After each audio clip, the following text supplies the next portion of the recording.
The big thing for me about this is consistency.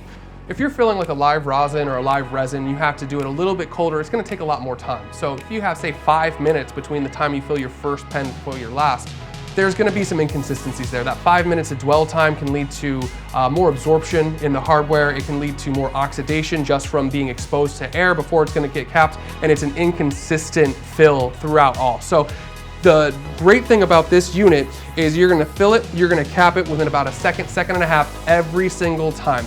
The consistency is really key because you're gonna make the same unit each fill, so that way there's no real questions about quality, there's no real questions about consistency. You know, as long as this thing's running right, we are very confident that each unit that comes out of it is gonna be the exact same every time.